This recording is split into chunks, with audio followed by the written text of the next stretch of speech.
एक सुबह ईसाई फकीर अगस्तीन से एक युवक ने आके पूछा, मैं पढ़ा लिखा नहीं हूं,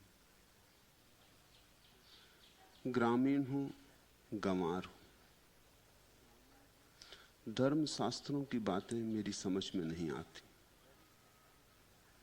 बड़े उपदेश मेरे पल्ले नहीं पड़ते।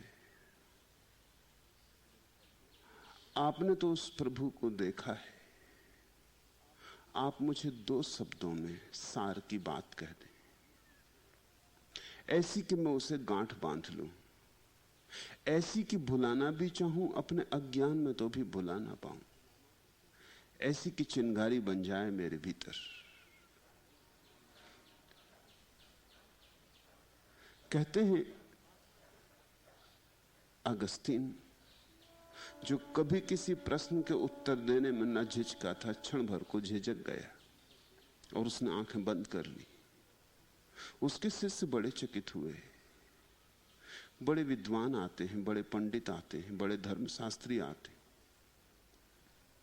अगस्तीन उनके प्रश्नों में आंख कभी बंद नहीं किया, उत्तर तत्क्षण होते। बड़ा मेधावी पुरुष था अगस्तीन, और आज एक छोटे से प्रश्न के उत्तर में आंखें बंद कर ली और बड़ी देर लगी, जैसे अगस्तीन भीतर बहुत खोजता रहा।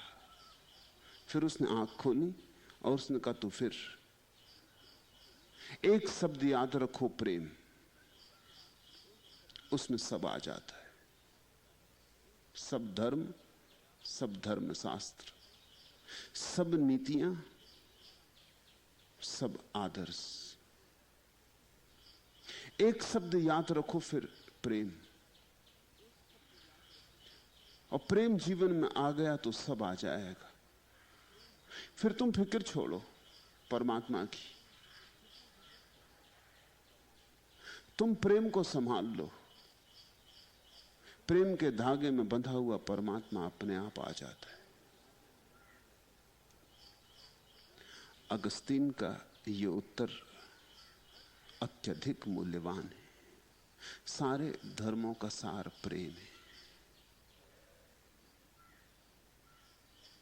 और प्रेम संभल जाए तो सब संभल गया, और प्रेम ना संभल पाए तो तुम सब संभालते रहो,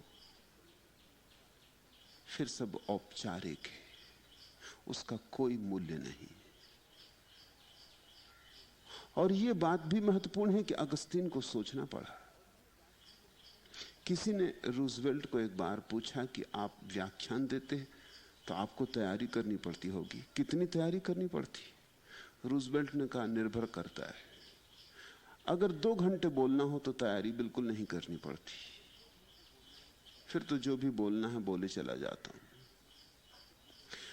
अगर आधा घंटा बोलना हो तो तैयारी करनी पड़ती है, दिन भर लगाना पड़ता है। और अगर 10 मिनट ही बोलना हो तो 2 दिन भी लग जाते। और अगर 2 ही मिनट में बात कहनी हो तो सप्ताह बीत जाते, तब कहीं मैं तैयार कर पाता हूं। यह बात सोचने जैसी है। जितने संक्षिप्त में कहनी हो बात, उतनी देर लग जाती। और अगर एक ही शब्द में कहनी हो तो स्वभावतः अगस्तीन को बड़ा मंथन करना पड़ा। बहुत से शब्द उठे होंगे उसके भीतर जब वो सोचने लगा कि क्या उत्तर दूं इस ग्रामीण को। सारे शास्त्र घूम गए होंगे उसके भीतर, शास्त्रों का ज्ञाता था, बाइबल उसे कंठस्थ थी, उन सभी शब्दों ने सिर उठाए होंगे, लेकिन उन्होंने सबको इंकार कर दिया। सारे मंदिर, सारे मस्जिद, सारी प्रार्थनाएं सब इंकार कर दी, और उस सब में से चुना एक शब्द जो शायद भीड़ में कहीं खो ही जाता, क्योंकि प्रेम ऐसा है कि अंत में खड़ा होता है। पंक्तियों के आगे खड़े होने का प्रेम का कोई आग्रह नहीं। लेकिन अगस्तीन ने खोज लिया सूत्र, सार सूत्र खोज लिया। भक्ति का सार सूत्र भी प्रेम है। आज के वचन प्रेम की दिशा का अपूर्व रूप से प्रस्थापन करते हैं। एक एक सूत्र को ख्याल से समझें। सील की अवध, स्नेह का जनकपुर,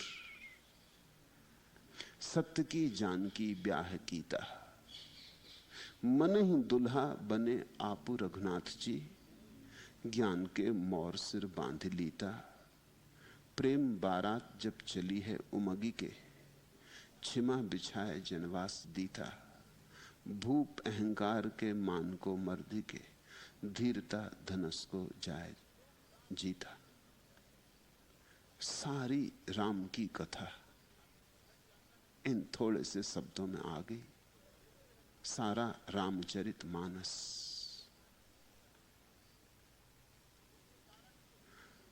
तुलसीदास को महाकाव्य लिखना पड़ा है।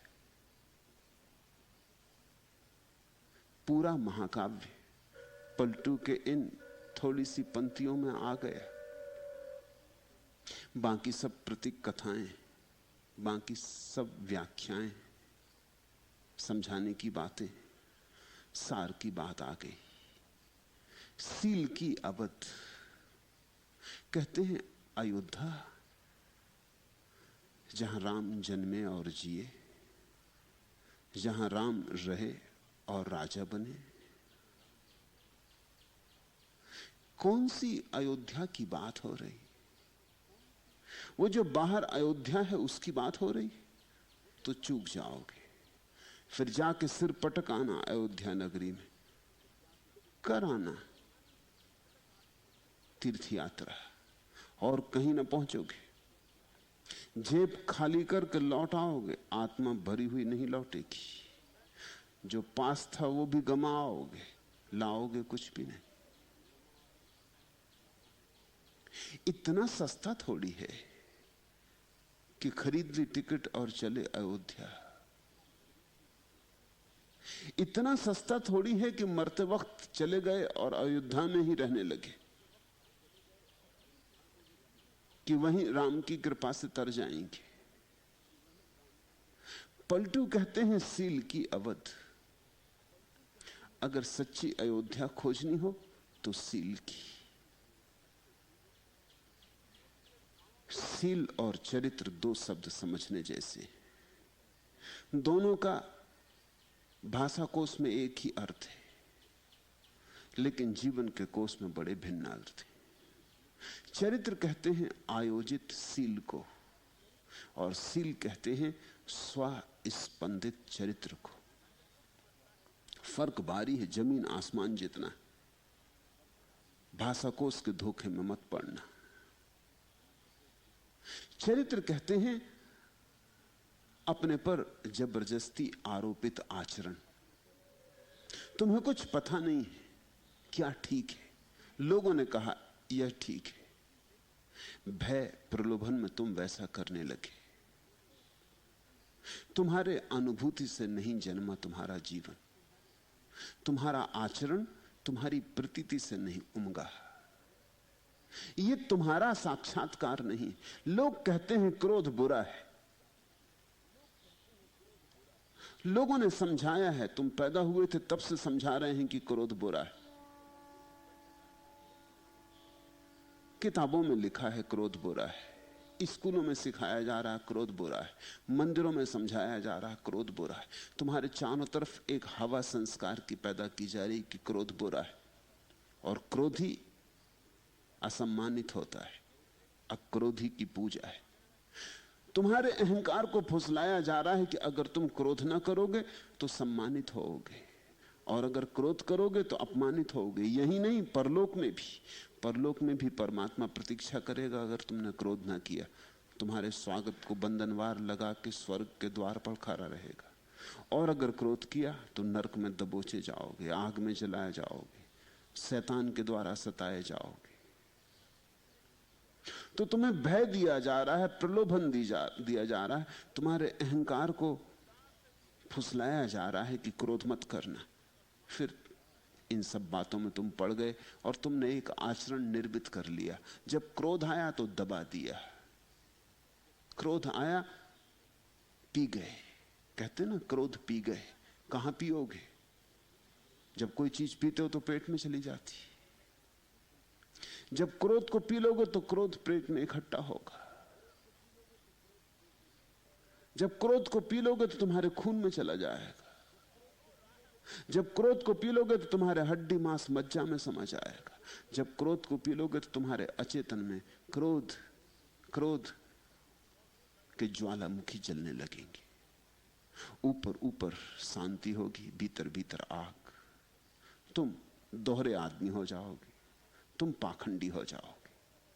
तुम कहोगे कुछ, होगे कुछ, बोलोगे कुछ, प्रयोजन कुछ और होगा। तुम दो तरह की जिंदगी जीने लगोगे। तुम्हारी जिंदगी झूठी हो जाएगी, अप्रामाणिक हो जाएगी। जिनको तुम चरित्रवान कहते हो उनकी जिंदगी अप्रामाणिक होती है। उनकी असली जिंदगी वे जीते ही नहीं, और जो वो जीते हैं वो नकली होती है। अक्सर मरते वक्त आदमी पाता है ये मैं किसकी जिंदगी जी लिया। अपनी जिंदगी तो कभी जिया ही नहीं। औरों के इशारों पे चला, औरों ने जो कहा किया, औरों ने जैसा बताया वैसा जिया, अपनी जिंदगी तो जिया ही नहीं। ये मैं किसकी जिंदगी जी लिया। मनोवैज्ञानिक कहते हैं कि बहुत लोग मरते वक्त ये अनुभव करते हैं कि जैसे मैं किसी और की जिंदगी जी लिया। जैसे जिंदगी में प्रवेश करते वक्त तुम्हारे हाथ में किसी और का पार्ट लग गया। जो किसी और अभिनेता को करना था वो भूल से तुम्हारे हाथ पड़ गया, और तुमने जिंदगी भर उसी के अनुसार आचरण कर लिया। पछताओगे, बहुत पछताओगे। पछतावे के सिवा हाथ कुछ भी न लगेगा। जिंदगी यूं ही चली जाएगी। जिंदगी में रस नहीं पैदा होगा, जिंदगी में उत्सव नहीं होगा। तुम परमात्मा को धन्यवाद कैसे दे सकोगे? तुम्हारे मन में शिकायत होगी, शिकायत ही शिकायत होगी। तुम्हारे मन में परमात्मा के प्रति क्रोध होगा कि ये कैसी जिंदगी मुझे दी। आया भी और चला भी और हाथ कुछ भी ना लगा। एक फूल ना खिला, एक गीत ना फूटा, एक बार नाचा नहीं मन भर कर। कहीं कोई सुख, कहीं कोई संगीत ना पाया। कैसे पाओगे? तुम कुछ और बनने की कोशिश में लगे रहे। बनने कुछ आए थे, बनने की कुछ और कोशिश करते रहे। चरित्र इस जगत में सबसे बड़ा खतरनाक शब्द है। और ध्यान रखना, मैं ये नहीं कह रहा हूं कि चरित्रहीन हो जाओ। सील दूसरा शब्द समझने जैसा है। सील का अर्थ है अपने साक्षात्कार से, अपने अनुभव से, अपने बोध से, अपने ध्यान से अपने जीवन को निर्णीत होने दो। उधार जीवन मत जियो, अपना जीवन जियो। क्रोध बुरा है, निश्चित बुरा है। मेरे कहने से तुमने अगर माना तो चरित्र पैदा होगा, और तुमने अपने अनुभव से अगर माना तो सील पैदा होगा। और ऊपर से दोनों बातें एक जैसी लगेंगी। सीलवान व्यक्ति और चरित्रवान व्यक्ति एक जैसा लगेगा, और भीतर सीलवान के अपूर्व शांति होगी और चरित्रवान के सिर्फ क्रोध होगा। भीतर एक के आग होगी और एक के भीतर कमल खिलते होंगे। अपूर्व भेद है, जमीन आसमान का भेद है। एक के भीतर नरक और एक के भीतर स्वर्ग होगा, इतना भेद है। और ऊपर से दोनों एक जैसे लगेंगे। कई बार तो ऐसा हो जाएगा कि चरित्रवान आदमी ज्यादा मूल्यवान मालूम पड़ेगा सीलवान से भी, क्योंकि चरित्रवान आदमी तो सिर्फ पाखंड कर रहा है। वो पाखंड करने में कुशल हो जाएगा, बहुत कुशल हो जाएगा। अभ्यास अभ्यास अभ्यास, आदमी कुशल हो जाता है। सीलवान आदमी तो कोई अभ्यास नहीं कर रहा है, वो तो प्रतिपल जिएगा। उससे कभी भूल चूक भी हो सकती। चरित्रवान से भूल चूक होती ही नहीं, भूल चूक का कोई कारण ही नहीं। उसके पास तो मुर्दा एक आचरण है जिसको दोहराए चले जाना। तुमने कभी मशीनों को भूल करते देखा? मशीनें भूल नहीं कर सकती। मशीन मशीन है, भूल का उपाय कहां? भूल तो आदमी की गरिमा है, आदमी का गौरव है, सिर्फ आदमी कर सकता, मशीन नहीं कर सकती भूल। तो जिस आदमी ने चरित्र को यांत्रिक बना लिया है उससे तो भूल होती नहीं। सीलवान से शायद कभी भूल हो जाए, क्योंकि सीलवान को प्रतिपल तय करना होता है, क्या करूं। पल खड़ा हो जाता है तब सीलवान को उसकी चुनौती स्वीकार करके उत्तर देना होता है। चरित्रवान तो पहले से उत्तर तैयार रखता है, उसे उत्तर बनाना नहीं पड़ता, उसे उत्तर खोजना नहीं पड़ता, उसका उत्तर तो रेडीमेड है, प्रश्न के पहले ही उत्तर है। तुमने प्रश्न पूछा ही नहीं, उसका उत्तर तो तैयार ही है, तुम ना भी पूछते तो भी तैयार था। तुमने पूछा, वो तत्क्षण दे देगा जवाब। उसके पास तो बंधी लकीरें। चरित्रवान तो ऐसे है जैसे कि मालगाड़ी के डब्बे पटरियों पर दौड़ते रहते, उन्हीं पटरियों पर बार बार। सीलवान ऐसे है जैसे सागर की तरफ बहती हुई सरिता, कुछ पक्का नहीं, कौन सी दिशा में बहेगी, कौन सा मार्ग चुनेगी, कब मार्ग बदल लेगी, कुछ पक्का नहीं। लोहे की पटरियां नहीं बिछी हैं नदी के लिए, और आगे कोई झंडा लेके नहीं चल रहा है कि मेरे पीछे पीछे आओ। नदी अपनी मौज से बहती, नदी अपनी गति निर्धारित करती, नदी प्रतिपल तय करती, जहां सर्वाधिक सुगमता होती वहां से बहती। नदी का कोई पूर्व निर्धारित पथ नहीं, नदी पथहीन है, फिर भी सागर तो पहुंचती है, इसलिए कोई पथ तो है, लेकिन पथ प्रतिपल निर्धारित होता है। सील नदी जैसा है, चरित्र रेल की पटरियों जैसा। चरित्रवान व्यक्ति जड़ होता है, मुर्दा होता है, यंत्रवत होता है, उससे भूल नहीं होती, लेकिन वो मनुष्य ही नहीं है। सीलवान से शायद कभी भूल हो, लेकिन सीलवान की भूल भी गौरवशाली। भूल हो एक दफा होगी तो उससे और नया अनुभव होगा। चरित्रवान से या तो भूल बिल्कुल नहीं होती, या अगर भूल होती तो बार बार वही वही होती, क्योंकि चरित्रवान के पास कोई बोध तो नहीं। अगर उसने एक बार दो दो पांच जोड़ लिए तो वो जिंदगी भर दो दो पांच जोड़ता जाएगा। सीलवान से भूल होती, लेकिन एक भूल एक ही बार होती, उससे दोबारा वही भूल नहीं होती। अनुभव से सीखता है सीलवान, चरित्रवान तो अनुभव से सीखता ही नहीं। सीखने से तो चरित्रवान डरता है, डरता है कि कहीं सीखने में कोई ऐसी बात ना आ जाए कि चरित्र के खिलाफ चली जाए, फिर क्या करोगे? फिर किसकी मानोगे? अपनी मानोगे कि गुरुजनों की? वो तो अपने से डरता है, वो अपने को काटता रहता है, गुरुजन जो कहते हैं मानता चला जाता है। ऐसे एक मुर्दा जीवन पैदा होता है। सील की अवध, पलटू कहते हैं सील पैदा हो, चरित्र नहीं। बोध से जन्मे तुम्हारा जीवन, तुम प्रतिपल जागे हुए जियो। तुम जीवन में जो भी करो वो प्रतिक्रिया ना हो, वो क्रिया हो। क्रिया अर्थात उसी क्षण जीवन को देखकर निकले। उत्तर जीवंत हो, बंधा बंधाया पिटा पिटाया ना हो, तैयार ना हो। तुम दर्पण जैसे रहो, जो सामने आए उसकी तस्वीर बने। चरित्रवान आदमी तस्वीर जैसा है, कोई भी सामने आ जाए कुछ फर्क नहीं पड़ता, उसकी तस्वीर तो बनी ही हुई है। सीलवान आदमी दर्पण जैसा है, जो सामने आता उसकी तस्वीर बनती, जैसा सामने आता है वैसी ही तस्वीर बनती। सीलवान खाली होता है, शून्य होता है। शून्य से जन्मता है सील, बोध से जन्मता है सील, और सील जीवन को स्वतंत्रता देता है। सील की अवध, अगर अयोध्या ही जाना हो, पलटू कहते हैं, तो सील की अयोध्या जाना। स्नेह का जनकपुर, और अगर जनकपुर जाना हो जहां सीता जन्मी, तो स्नेह का, तो प्रेम का।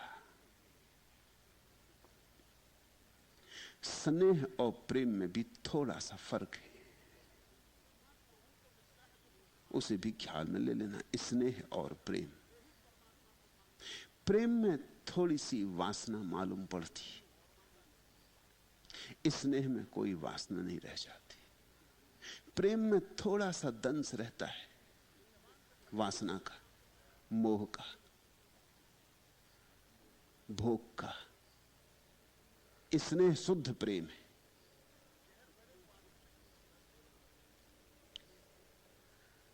प्रेम में थोड़ी सी छाया पड़ती है देह की, स्नेह में जरा सी भी छाया नहीं पड़ती। जब प्रेम परिपूर्ण रूप से पवित्र होता है तब हम उसे स्नेह कहते। हमारी भाषा समृद्ध है, दुनिया की किसी भाषा में प्रेम के लिए इतने शब्द नहीं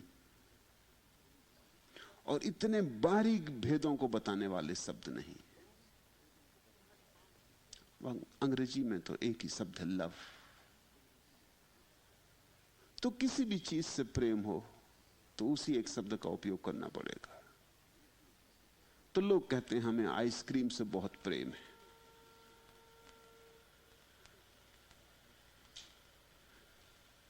कि हमें हॉकी से बहुत प्रेम है,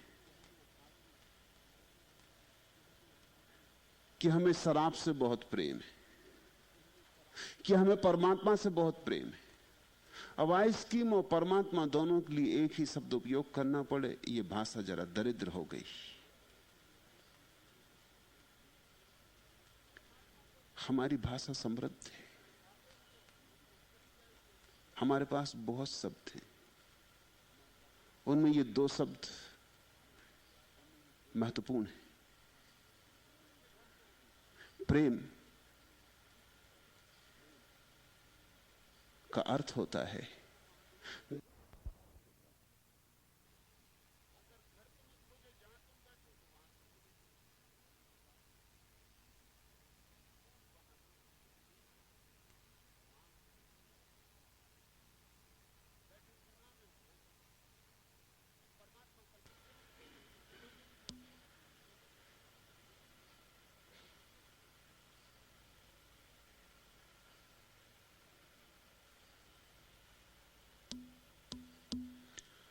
प्रेम का अर्थ होता है दूसरे से कुछ पाने की आकांक्षा छिपी, प्रकट हो अप्रकट, मगर दूसरे से कुछ पाना है। स्नेह का अर्थ होता है दूसरे को सिर्फ देना है, पाने की कोई आकांक्षा नहीं, पाने की रत्ती भर आकांक्षा नहीं, सिर्फ दान है। जब प्रेम सिर्फ दान बन जाता है तो तुम्हारे जीवन में अपूर्व ज्योति जलेगी, तुम्हारे जीवन में अपूर्व सुगंध का आविर्भाव होगा, तुम एक नए छंद से भर जाओगे। अभी तो जीवन में एक ही दौड़ है, कैसे पालूं, कैसे लूट लूं। एक तो जीवन का ढंग है कि कैसे सबसे छीन लूं, यह संसारी का ढंग है। एक और दूसरा ढंग है जीवन का ठीक विपरीत, जिसको मैं सन्यासी का ढंग कहता हूं, कैसे दे दूं, कैसे बांट दूं जो भी मेरे पास है। जिस दिन तुम्हारे भीतर बांटने वाले का जन्म होता है, उस दिन तुम्हारे भीतर स्नेह का जन्म होता है। गुरु का शिष्य के प्रति जो प्रेम होता है उसको हम स्नेह कहते हैं। मां का बेटे के प्रति जो प्रेम होता है उसको हम स्नेह कहते हैं। दान ही है वहां। धन्य भाग है कि दूसरा स्वीकार कर लेता है, लेने की कोई आकांक्षा नहीं। जहां लेना आया वहां विकृति आई, जहां लेना आया वहां अग्नि की लपट शुद्ध ना रही, धुएं से भर गई। ख्याल तुमने किया, जब हम लकड़ी जलाते हैं आग पैदा होती तो धुआं पैदा होता है, लेकिन तुम ये जानते हो कि लकड़ी से धुआं पैदा नहीं होता, लकड़ी में छिपे हुए पानी से पैदा होता है। लकड़ी सूखी हो, बिल्कुल सूखी हो, तो फिर धुआं पैदा नहीं होता। जितनी गीली हो उतनी ही धुंधवाती है। ऐसे ही प्रेम से कभी जीवन में धुआं पैदा नहीं होता। प्रेम के साथ जो वासना लगी है, वासना की जो आर्द्रता है, गीलापन है, उसी से धुआं पैदा होता है। जब वासना की सारी आर्द्रता सूख जाती, जब लकड़ी बिल्कुल सूखी होती, तब जरा भी धुआं पैदा नहीं होता। प्रेम से बड़ा धुआं पैदा होता है। इसलिए प्रेमियों को तुम अक्सर लड़ते पाओगे, झगड़ते पाओगे, एक दूसरे पर कब्जा करते पाओगे, ईर्ष्या से भरे पाओगे, जलन, द्वेष, घृणा सब पैदा होता है, क्रोध। प्रेम के साथ हजार तरह की बीमारियां चलती, स्नेह के साथ कोई बीमारी नहीं। तो तुम ऐसा समझ लो, बीमार स्नेह का नाम प्रेम, अस्पताल में पड़े स्नेह का नाम प्रेम, स्वस्थ हो गए प्रेम का नाम स्नेह, घर लौट आए प्रेम का नाम स्नेह। कोई रोग ना रहा, निरोग जब हो गए, अब सिर्फ देने में मजा है, और देने में अपूर्व मजा है। मांगने में भिखमंगापन है, मजा हो कैसे सकता है? कौन आनंद को उपलब्ध हो सकता है भिखारी होकर? जब भी तुमने मांगा है, तब भी तुमने भीतर पाया होगा कि तुम दीन हो गए। जब भी हाथ फैलाए तभी दीनता आ गई, और दीनता में कोई कैसे खुश हो सकता है? चाहे कोई हीरा मिल जाए तुम्हें दीनता के द्वारा मांग के, हीरे की उतनी खुशी नहीं होगी जितनी तुम भीतर पाओगे कि दीनता का दुख फैल गया है। छोटा होना पड़ा, भिक्षा पात्र लेना पड़ा, हाथ फैलाने पड़े। हाथ फैलाने में सुख नहीं हो सकता। मौज तो तब घटती जब तुम दे पाते हो, और जब तुम ऐसे दे पाते हो कि धन्यवाद भी नहीं मांगते हो, और मांगना तो दूर, तुम रुकते भी नहीं इस बात के लिए भी कि दूसरा धन्यवाद भी दे। इतना ही नहीं, उल्टे तुम धन्यवाद देते हो। देखते हिंदुस्तान में एक रिवाज है, अगर बौद्ध भिक्षु को भोजन के लिए बुलाया जाता था, या ब्राह्मण को अगर भोजन के लिए बुलाया जाता था, तो पहले उसे भोजन खिलाते, उसे कुछ दान देते, और दान के बाद दक्षिणा देते। दान का मतलब हुआ जो हमारे पास है, देने में हमें मजा आ रहा है, और दक्षिणा का अर्थ होता है कि आपने स्वीकार किया, इंकार नहीं किया, उसका धन्यवाद दक्षिणा से देते। पहले दान, फिर दक्षिणा। दक्षिणा का मतलब होता है आपकी बड़ी कृपा कि आपने स्वीकार कर लिया। अगर आप इंकार कर देते, तो आप कह देते कि नहीं, तो दान में तो दिया और दक्षिणा में तुमने लिया, इसका धन्यवाद है। ये बड़ी अपूर्व बात है। जिसने लिया है उससे धन्यवाद की अपेक्षा नहीं है, जिसने दिया है वही धन्यवाद दे रहा है।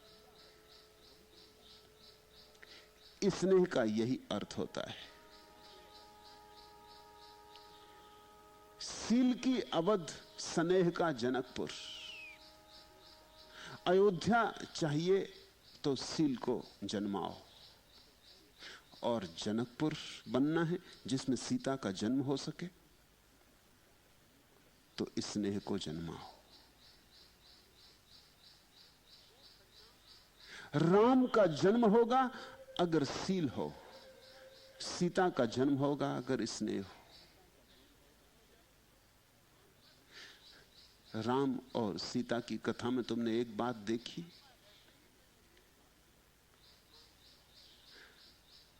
राम अपने सील के लिए सब खोने को तैयार है, सीता को भी खोने के लिए तैयार है, और सीता अपने स्नेह के कारण सब देने को तैयार है, अपने को भी देने को तैयार है। जरा भी नानुच नहीं। सीता के मन में जरा भी शिकायत नहीं कि राम ने उसे जंगल में फेंक दिया है। जंगल में भी बैठ के राम का ही स्मरण करती, जंगल में बैठी भी राम के ही स्मरण में डूबी है। सीता है स्नेह, राम है सील, इसलिए राम को मर्यादा पुरुषोत्तम कहा है। जो पुरुष के भीतर उत्तम से उत्तम पैदा हो सकता है वो राम के भीतर पैदा हुआ है, इसलिए पुरुषोत्तम कहा। लेकिन सीता पर उतना विचार नहीं हुआ है जितना राम पर विचार हुआ। पलटू ने ठीक किया, दोनों को एक ही वचन में याद किया। और ध्यान रखना, सील का बहुत मूल्य है लेकिन स्नेह से ज्यादा नहीं। स्नेह का मूल्य ज्यादा है, क्योंकि सील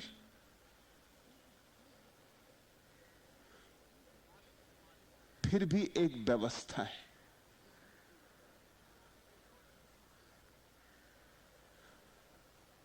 स्नेह एक बड़ी आंतरिक क्रांति है। पुरुष के लिए आसान है सील में डूब जाना, स्त्री के लिए आसान है स्नेह में डूब जाना। स्त्रियों ने जितना स्नेह जगत को दिया है उतना पुरुषों ने कभी नहीं दिया। पुरुष नहीं दे पाए, वो उनकी क्षमता नहीं। पुरुषों ने सील दिया है जगत को, वैसा स्त्रियां नहीं दे पाई, वो उनकी क्षमता नहीं। और जिस व्यक्ति में सील और स्नेह दोनों का मिलन हो जाए वहां सोने में सुगंध आ जाती। वहां राम और सीता दोनों आ गए।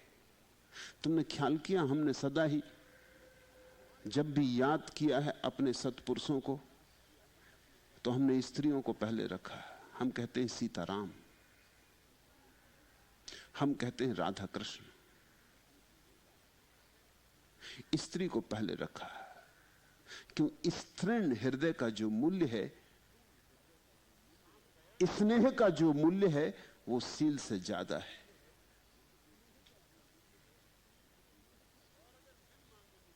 सील में तो कुछ ना कुछ सोच विचार चलता है, स्नेह में कोई सोच विचार नहीं। सील में तो मस्तिष्क कुछ काम करता है, स्नेह में सिर्फ हृदय ही धड़कता है। स्नेह हार्दिक है। सील की अवध, स्नेह का जनकपुर, सत्य की जानकी ब्याह कीता। और अगर ब्याह करने की ही उत्सुकता हो, अगर इस जगत में कहीं भांवर ही डालनी हो तो फिर सत्य की, सत्य के साथ ही भांवर डालना। और सब भांवरें काम नहीं पड़ती, और सब भांवरें कारागृह में ले जाती, और सब भांवरें तुम्हें कैदी बनाती, गुलाम बनाती। केवल सत्य ही मुक्त करता है। जीसस का प्रसिद्ध वचन है, सत्य मुक्त करता है, ट्रुथ लिबरेट्स। और कुछ भी मुक्त नहीं करता। अगर बंधना ही हो तो उससे बंधना जो मुक्त करे, यह हुआ सूत्र का अर्थ।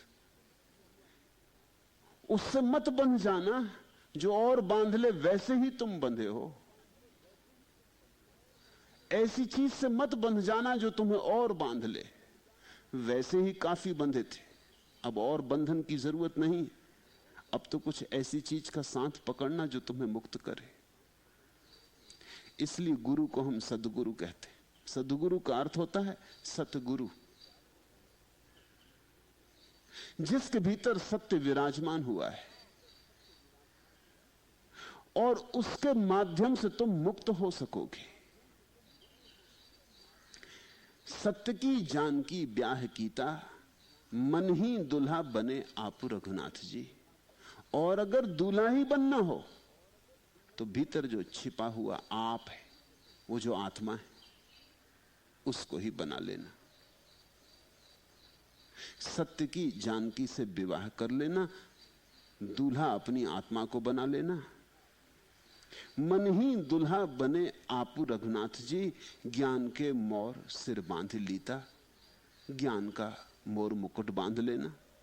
दुल्हे के सिर पर मोर बांधते, वो ज्ञान का हो, वो ध्यान का हो, वो बोध का हो, जागृति का हो। प्रेम बारात जब चली है उमगी के, और जब ये अपूर्व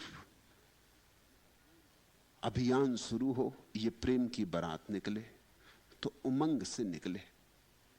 ये उदास उदास ना हो, बारात और उदास उदास। लेकिन तुम अपने तथाकथित साधु सन्यासियों को देखो, वो ऐसे लगते हैं जैसे किसी के मरने में सम्मिलित हुए, मातमी, जैसे किसी को मरघट भेजने जा रहे हैं। बराती तो नहीं लगते। और प्रभु के साथ अगर जुड़ना हो तो बराती जैसी उमंग चाहिए, नाचते गाते, आनंद अहोभाव से, रोते रोते नहीं। अगर रो भी तो तुम्हारे आंसू आनंद के हों, उदासी के नहीं। तुम्हारे पैरों में नृत्य हो,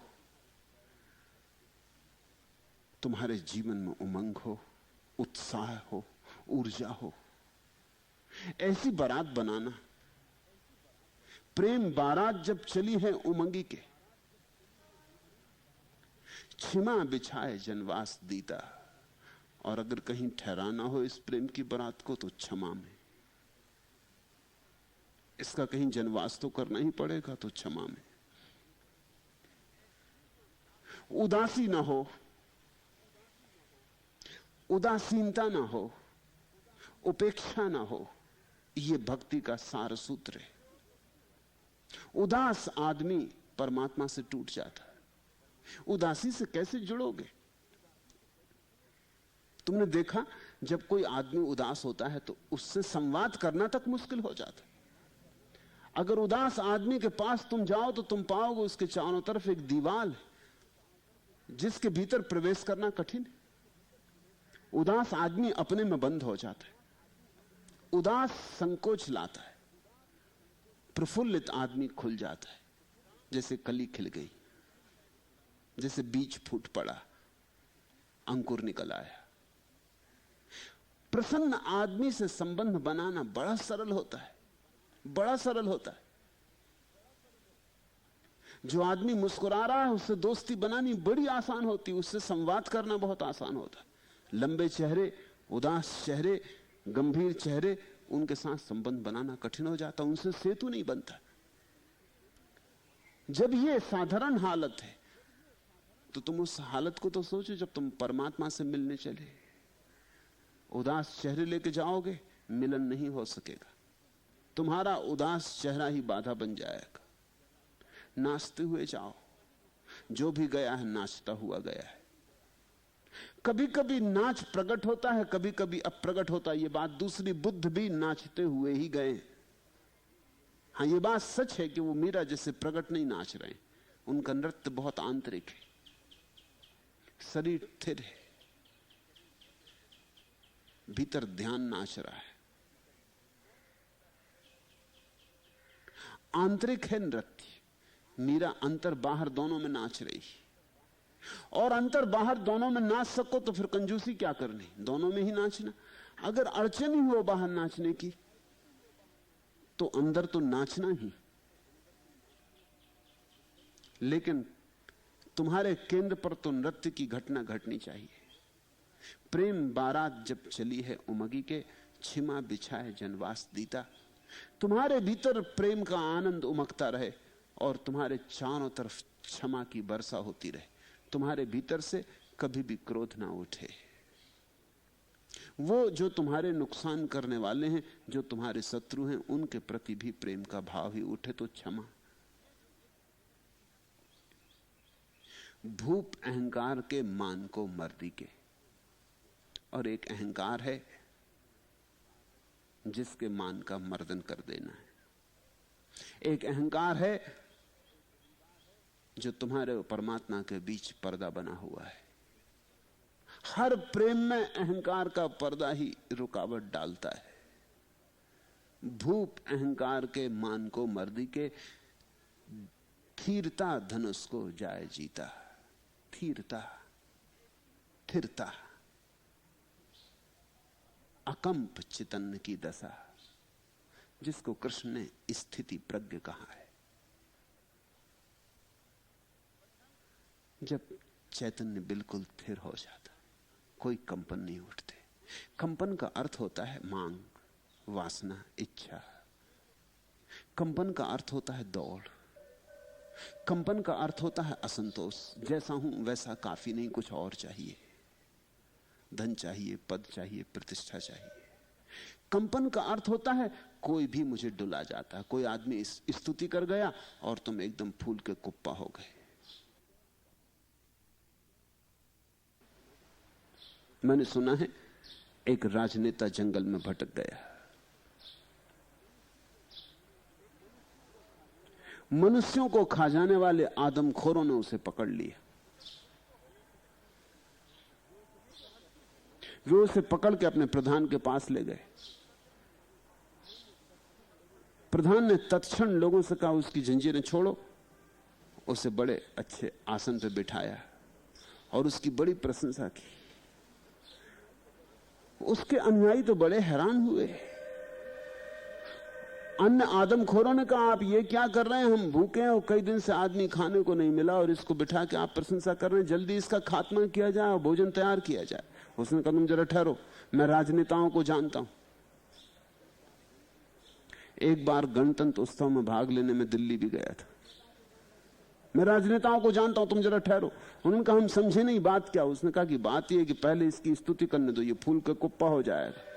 जब ये कुप्पा हो जाएगा तो ज्यादा लोगों के पेट भरेंगे, पहले इसे फुलाने दो। तुम जानते नहीं राजनेता को, अभी खाओगे तो ये दुबला पतला सूखा साखा किसी मतलब का नहीं। जरा पहले फूल जाने दो, पहले इसमें खूब हवा भरने दो, फिर इसके बाद खाना तो सबका पेट भरेगा। भूखे हो सब, मुझे मालूम। कोई तुम्हारी स्तुति कर जाता तुम फूलने लगते, और कोई तुम्हारी निंदा कर जाता और पंक्चर कर गया और एकदम हवा निकल जाती। ऐसी छोटी छोटी बातें अगर तुम्हें आंदोलित करती हैं तो तुम कभी परमात्मा को उपलब्ध ना हो सकोगे। उसे पाने के लिए तो तुम्हारे भीतर एक ऐसी परम शांति चाहिए जिसको कोई चीज खंडित ना करती हो, ना स्तुति, ना निंदा, न सफलता, न असफलता, न जीवन, न मृत्यु। कुछ मिल जाए तो ठीक, कुछ खो जाए तो ठीक। जिसके भीतर का ठीकपन कभी नष्ट ही ना होता हो, जिसके भीतर का ठीकपन बना ही रहता हो, इसको जैनों ने सम्यक्त्व कहा है। ठीक शब्द उपयोग किया है। सम्यक्त्व का अर्थ होता है ठीकपन, ठीक ठीक जो बना ही रहता है भीतर, जिसके भीतर के ठीकपन में जरा भी भेद नहीं पड़ता, जो धीर है, स्थिर है, अकंप है। धीरता धनुष को जाए जीता। ये पूरी राम कथा आ गई और बड़े प्यारे ढंग से आ गई। ये सार आ गया। शेष राम कथा तो इसी सार के आधार पर बनी हुई कहानी। ये निचोड़ है, ये इत्र है हजारों फूलों का। राम की कथा तो बड़ा बगीचा है, उसमें बहुत फूल है। पलटू दास ने तो सबको निचोड़ लिया और थोड़ा सा इत्र की एक बोतल में बंद कर दिया। ये बहुमूल्य है बातें। इन सब का सार हुआ दो बात ख्याल रखना। तुम्हारे भीतर सील की अयोध्या हो तो राम का जन्म होगा। राम को कितने लोग खोजते हैं और नहीं खोज पाते। क्यों नहीं खोज पाते? अयोध्या तो तुम बनाते ही नहीं और राम को खोजने निकल पड़े। अयोध्या हो तो ही राम आते, अयोध्या में ही जन्मते। तो अयोध्या निर्मित करो। ऐसे राम राम चिल्लाने से कुछ भी ना होगा, ऐसे राम राम की रट लगाने से कुछ भी ना होगा। योग्यता तो अर्जित करो, पात्र तो निर्मित करो। अमृत बरसेगा, निश्चित बरसेगा। जब भी कोई पात्र निर्मित हो गया, अमृत बरसा ही है, निरपवाद रूप से बरसा है। लेकिन पात्रता तो निर्मित करो, अयोध्या तो बनो। राम तो तैयार हैं जन्म लेने को तुम्हारे भीतर, आतुर खड़े हैं कि कब तुम राजी हो जाओ, कब वे प्रवेश कर जाएं। तुम भी खूब शोरगुल मचा रहे हो राम राम का, लेकिन पात्रता बनाते ही नहीं। मेहमान को बुलाते हो, ठहराने की जगह ही नहीं। खुद रास्ते पे बैठे हो, मेहमान को बुला रहे हो, छोटे मोटे मेहमान को भी नहीं बुलाते, राम को बुलाते हो। पहले कुछ पात्रता तो बनाओ, बुलाने के पहले तैयारी तो कर लो।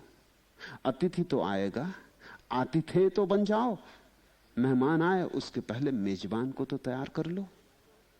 घर मेहमान आ जाए, दरी भी बिछाने को नहीं पाओगे।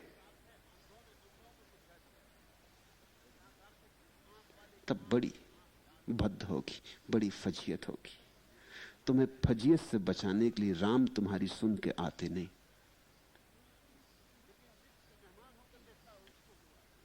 अयोध्या बनो, राम का जन्म होगा। राम का ही जन्म हो तो यह अधूरी बात है। सीता का भी जन्म साथ साथ होना चाहिए। अगर राम का ही जन्म हो तो तुम आधे ही मनुष्य होगे, पुरुष मात्र, और तुम्हारे भीतर वह सब जो स्त्रीण है, और जो स्त्रीण है बहुमूल्य, उसका अभाव रहेगा। जो परम पुरुष है वो स्त्री में भी जो श्रेष्ठ है अपने में समाहित कर लेता, और पुरुष में जो श्रेष्ठ है उसे समाहित कर लेता। जो परम स्त्री है उसमें भी दोनों समाहित हो जाते। परम तो समन्वय है, परम तो आखिरी समन्वय है। वहां सभी स्वर एक संगीत बन जाते। जो आखिरी दशा है समाधिस्थ की, वहां न तो कोई पुरुष होता न स्त्री होता, वहां ना कोई राम होता न वहां कोई सीता होता, वहां तो सीता राम। वहां तो दोनों का सम्मिश्रण हो जाता, मेल हो जाता है। वहां तो गंगा यमुना का मिलन हो जाता है। और ये बड़े मजे की बात है, वहां अगर दो का ही मिलन होता तो भी ठीक था, वहां 3 नदियों का मिलन होता है, वहां संगम बनता है। ये बात सोचने जैसी है। हमारी कथाएं कहती हैं कि प्रयाग है तीर्थराज, वो तीर्थों का तीर्थ है। वहां 3 नदियां मिलती हैं, गंगा यमुना सरस्वती। 2 दिखाई पड़ती हैं, एक दिखाई नहीं पड़ती, एक अदृश्य, 2 दृश्य। ये पौराणिक कथा नहीं है, ये तुम्हारे भीतर की आखिरी घटना की सूचना है। तुम्हारे भीतर 2 तो दृश्य नदियां हैं, पुरुष और स्त्री। ये दोनों जिस दिन मिलेंगी उस दिन तीसरी परमात्मा की अदृश्य नदी, वो दिखाई नहीं पड़ती, वो भी तत्क्षण सम्मिलित हो जाती। जिस दिन तुम्हारे भीतर सीताराम का जन्म हो गया उस दिन परमात्मा की नदी, उस ब्रह्म का भी अदृश्य रूप तुम में प्रवेश कर जाता है, प्रवाहित हो जाता है।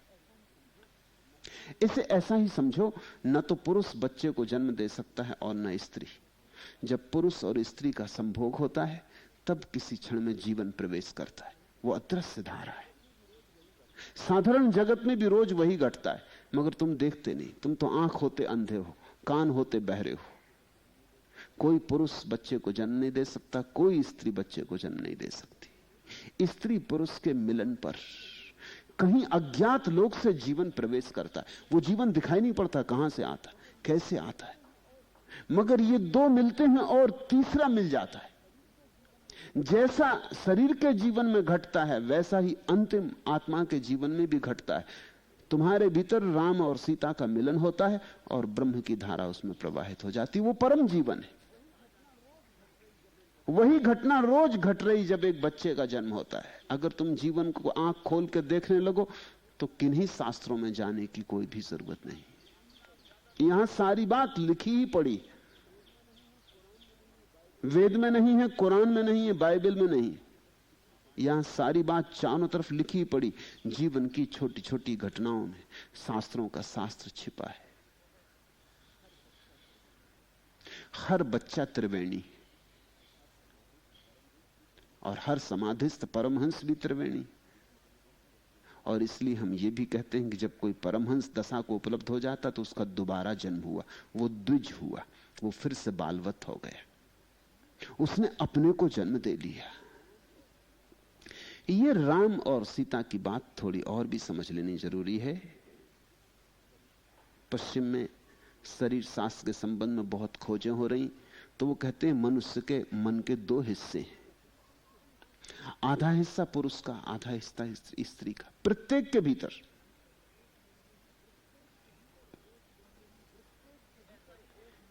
प्रत्येक के भीतर एक मन नहीं है, प्रत्येक के भीतर दो मन है, एक स्त्रीण मन है, एक पुरुष मन है। वो जो पुरुष मन है तर्क करता, विचार करता, गणित करता, विज्ञान की खोज करता, विवाद करता, आक्रामक है। वो जो स्त्रीण मन है प्रेम करता, अनुभव करता, गीत उसमें पैदा होते, तर्क नहीं, भाव की उमंगें उठती, विचार नहीं, नाच उससे आता, गणित नहीं, काव्य उससे पैदा होता, विज्ञान नहीं। और जब इन दोनों मनों का मेल हो जाता है, जब ये दोनों मन एक दूसरे में युगनद्ध हो जाते, जब ये दोनों मन एक दूसरे में घुल मिल जाते, एक हो जाते, तब जो पैदा होता है वही धर्म है। तीन शास्त्र हैं जगत में, विज्ञान, कला और धर्म, साइंस, आर्ट, रिलीजन। विज्ञान पुरुष की खोज है, काव्य स्त्री की खोज है, धर्म दोनों के मिलन से घटित होता है।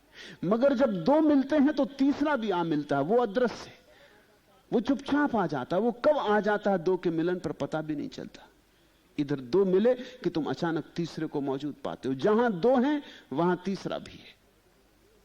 इजिप्त की एक बहुत पुरानी किताब है जो कहती है जहां दो हैं वहां तीसरा भी है।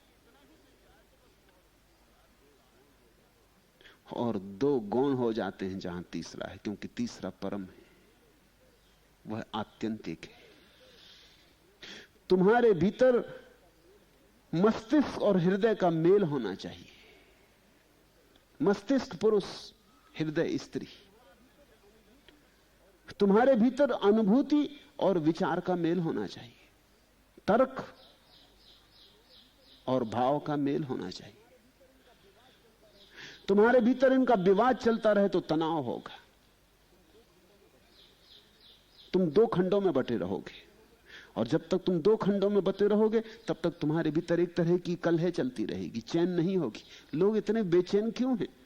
उनके भीतर दो तरफ यात्रा चल रही, आधे पश्चिम जा रहे, आधे पूरब जा रहे, एक हिस्सा इधर जा रहा, दूसरा हिस्सा उधर जा रहा। तुम रोज अनुभव करते हो, कुछ भी निर्णय करने जाओ, आधा मन कहता कर लो, आधा कहता मत करो। छोटा निर्णय हो कि बड़ा, इससे कोई फर्क नहीं पड़ता। कौन सी फिल्म देखने जाएं आज, आधा मन कहता इस टाँकी चले जाओ, आधा मन कहता उस टाँकी चले जाओ। क्षुद्र सी बातों में कौन सी साड़ी पहन के आज निकलना है, स्त्रियों की इतनी देर क्यों लग जाती इस साड़ी के भंडार के सामने खड़े हुए। पतिदेव हान बजा रहे हैं और स्त्री अपनी साड़ियां निहार रही, समझ ही नहीं पड़ता कौन सी पहने। एक निकालती, दूसरी निकालती, वो भी नहीं जचती, एक आधी पहन के उतार डालती। मन सदा द्वंद्व में, यह करूं वह करूं, यह वह का द्वंद्व। क्योंकि तुम्हारे भीतर दो है और दोनों बोल रहे हैं और कहते हैं मेरी सुनो। और तुम किसी की भी सुनो दुख होगा, क्योंकि दूसरा पछताएगा, दूसरा कहेगा मैंने पहले कहा था। आधे ही खुश होगे तुम, कभी पूरे खुश नहीं हो पाते। धन मिल जाए तो आधे खुश होते हो, पूरे नहीं, क्योंकि आधा हिस्सा जो धन मिलने के कारण अतृप्त रह गया वो कहता है क्या मिला, क्या रखा है। वो आधा हिस्सा कहता था प्रेम खोजो, धन में क्या रखा है। अगर प्रेम मिल जाए तो वो जो आधा हिस्सा कहता था धन खोजो, वो कहता अब क्या रखा, लो मिल गई ये स्त्री, अब क्या करोगे, खाओगे पियोगे क्या, मकान कहां है। इससे तो अच्छा था धन कमा लेते तो मजा मौज से रहती। तुम जो भी करोगे पछताओगे, क्योंकि तुम्हारा आधा हिस्सा ही उसे करवाएगा और आधा उसके विरोध में खड़ा है। इसलिए तुम्हारा दुख तो निश्चित ही है, यह करो वह करो, दुख तो निश्चित ही है।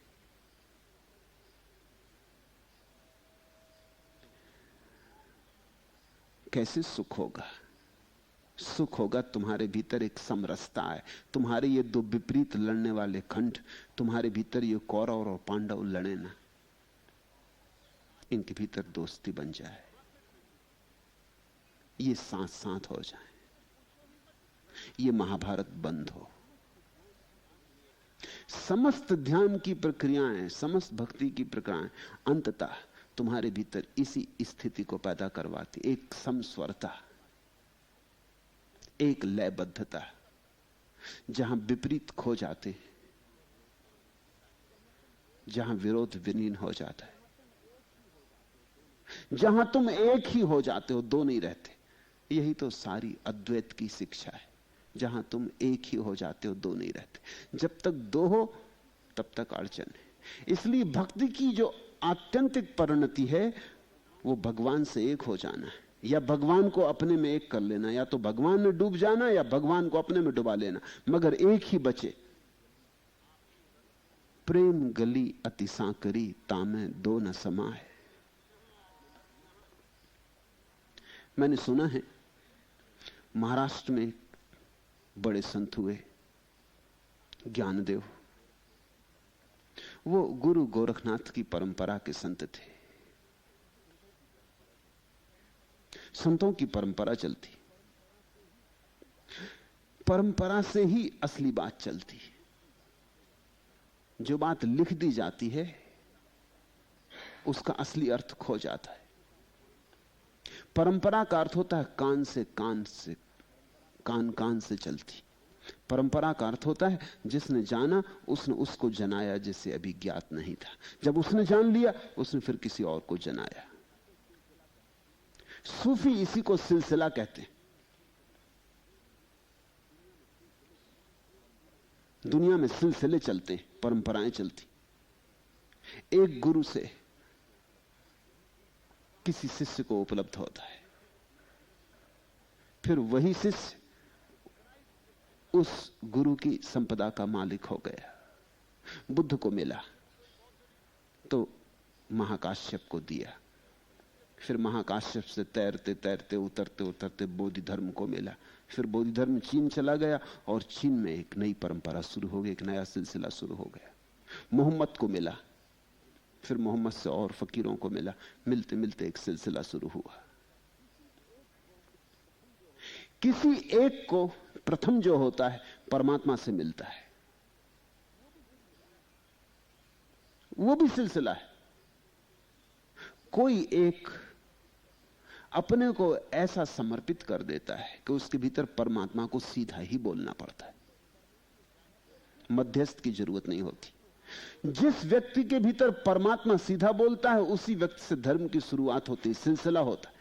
जिनको हम पैगंबर कहते हैं, तीर्थंकर कहते हैं, अवतार कहते हैं, वो ऐसे ही पुरुष हैं जिन्होंने किसी मनुष्य से नहीं सीखा, जिनके भीतर परमात्मा सीधा बोला, जिनका गुरु परमात्मा ही था। बुद्ध से परमात्मा सीधा बोला, महावीर से परमात्मा सीधा बोला, मोहम्मद से परमात्मा सीधा बोला, या क्राइस्ट से परमात्मा सीधा बोला, या नानक से, कबीर से सीधा बोला। फिर एक सिलसिला शुरू हुआ। फिर जो परमात्मा से सीधा संबंध नहीं जोड़ पाते वो कबीर से जोड़ सकते हैं, नानक से जोड़ सकते हैं। इनके भीतर भी वही बात आ जाएगी। एक दफा जुड़ गया संबंध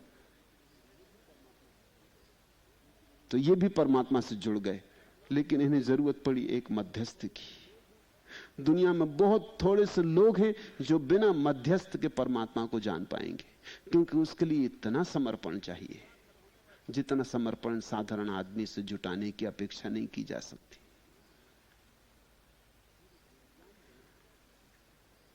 ज्ञानदेव गुरु गोरखनाथ की परंपरा के अंग थे। वो अपने कुछ भक्तों को लेकर, थोड़े से भक्तों को लेकर, उन्हीं को लेकर जो पहुंच गए थे, जो सिद्ध हो गए थे, भारत की यात्रा पर निकले।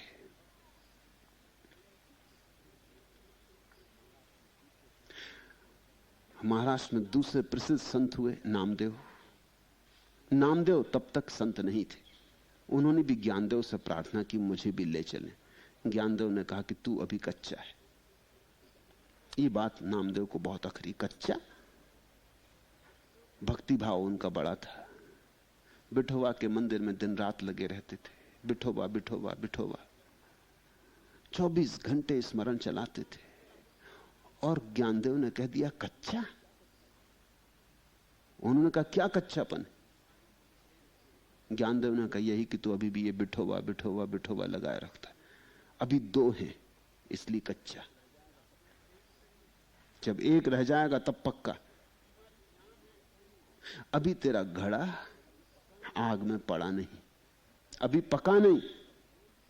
ये क्या मचा रखा विठोबा विठोबा? भगवान की याद जब तक करनी पड़ती है तब तक दूरी है। जब तक भगवान दिखाई पड़ता है अलग, तब तक बात अभी घटी नहीं।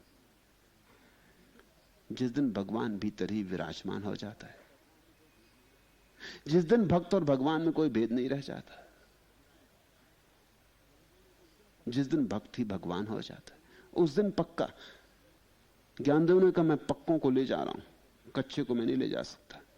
मगर नामदेव बहुत पीछे पड़ गए, पैर पकड़ लिए कि नहीं, कच्चे ही सही, दया करो, साथ ही लगा रहूंगा, लगते लगते शायद मैं भी पक जाऊं। बहुत रोए धोए तो ज्ञानदेव ने उन्हें साथ ले लिया। मगर चोरी छिपे जब कोई नहीं होता तो वो बैठ के अपना बिठोवा बिठोवा कर लेते थे, क्योंकि उनको ये भी डर लगा रहता था कि पता नहीं ऐसे में भगवान छूट न जाए, ये लोग अजीब से हैं। बस बैठ जाते, बैठे रहते, ना कोई नाम जप, ना कोई नाम स्मरण, ये करते क्या है? ऊपर ऊपर से वो भी दिखलाते थे कि अब मैं भी कुछ ऐसा नहीं, मगर छोटी सी एक मूर्ति भी अपने भी पास छिपा कर रखे हुए थे, अपने कपड़ों में गठरी में रखी होगी। जब सब सो जाते रात में निकाल के बिठोबा को कहते कि माफ करना, अब ये जरा सत्संग ऐसे लोगों का मिल गया है, ये सब हैं निर्गुण उपासक, ये सगुण को समझते नहीं। घर चल के तुम्हारी खूब पूजा करूंगा, अभी तो व्यवस्था से कर भी नहीं पाता, क्योंकि ये बात यहां जचेगी नहीं, यहां ये भाषा ही नहीं चलती इन लोगों के साथ। तो ऐसा छुपा छुपा के फिर एक गांव में ठहरे। जिसके घर में ठहरे वो एक कुम्हार था।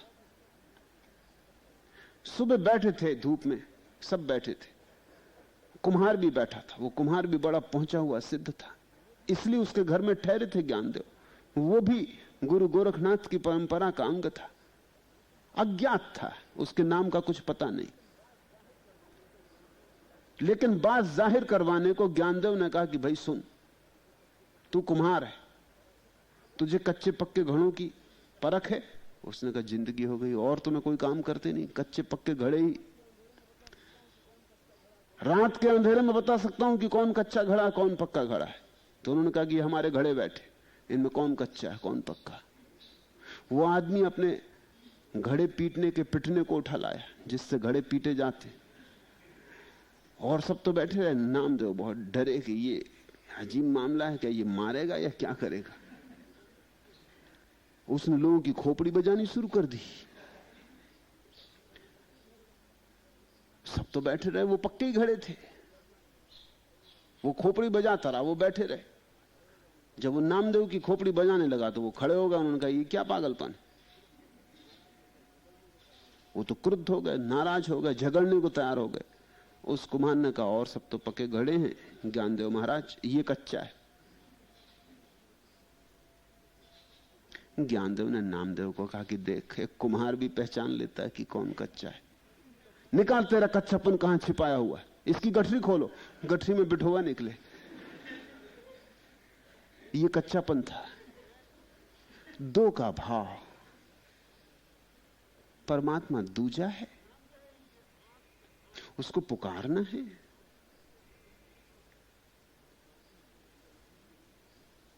उसकी मूर्ति सजानी है, उसको आभूषण लगाने हैं, थाल सजाने हैं, प्रसाद लगाना है, भोग लगाना है। ये सब बचकानी बातें, बुरी ना भी हो तो भी बचकानी तो है ही। भली हो तो भी बचकानी तो है ही। जैसे बच्चे खिलौनों से खेलते हैं ऐसी ही है।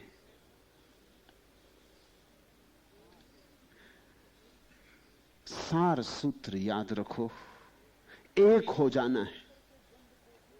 तो पहले अपने भीतर के द्वंद्व को एक छंद बनाओ, फिर एक छंद के बनते ही प्रसाद मिलता है और तुम त्रिवेणी बन जाते हो। तुम तो मिले थे दो, गंगा यमुना सरस्वती आ मिलती।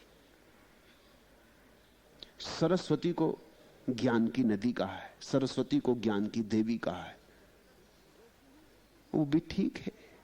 जैसे ही स्त्री और पुरुष का तुम्हारे भीतर मिलन हुआ, वैसे ही तुम्हारे भीतर ज्ञान का आविर्भाव होता है, बोधि फलती है, बुद्धत्व उत्पन्न होता है।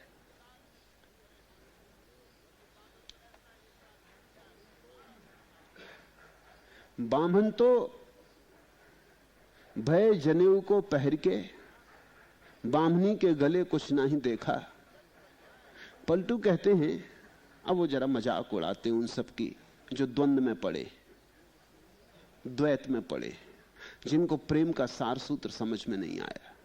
ब्राह्मण तो भय जनेऊ को पहन के, वो कहते हैं कि ब्राह्मण हो गए जनेऊ पहनने से। चलो ठीक, हालांकि कोई जनेऊ पहनने से ब्राह्मण हो नहीं सकता।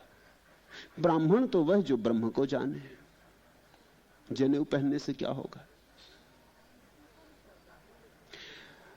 प्रतीकों में पड़ जाते हैं लोग। तुमने देखा जनेऊ में 3 धागे होते हैं, वो त्रिवेणी के प्रतीक हैं, सिर्फ प्रतीक हैं। वो जो 3 धागे हैं जनेऊ के, वो प्रतीक हैं कि 2 मिल जाएं तो तीसरा भी आ मिलेगा। ऐसी त्रिवेणी बन जाएगी तो तुम ब्राह्मण हो जाओगे, मगर प्रतीक कोई रखे बैठे। ये तो ऐसे हुआ कि जैसे किसी ने कहा कि पानी का प्रतीक H2O, कि 2 परमाणु उदजन के और 1 परमाणु ऑक्सीजन का, इनके मिलने से पानी बन जाता, इन 3 के मिलने से पानी बन जाता। अब तुम्हें लग प्यास, तुम कागज पे रखे बैठे हो H2O, या बैठे बैठे भजन कर रहे हो H2O H2O H2O, इससे प्यास नहीं बुझेगी। और ये सूत्र गलत नहीं है, सूत्र की तरह ठीक है और बड़ा अर्थपूर्ण है, मगर इसको जपने से प्यास नहीं बुझेगी। प्यास तो पानी से बुझेगी, ब्रह्म को पाने से बुझेगी। बामन तो भय जनेऊ को पहन के। पलटू कहते हैं कि चलो ठीक, तुम तो जनेऊ को पहन के ब्राह्मण हो गए, मगर ब्राह्मणी के बाबत क्या ख्याल। वो मजाक उड़ाते। ब्राह्मणी के गले कुछ नहीं देखा, क्योंकि ब्राह्मणी तो नहीं पहनती जनेऊ, स्त्रियां तो पहन नहीं सकती।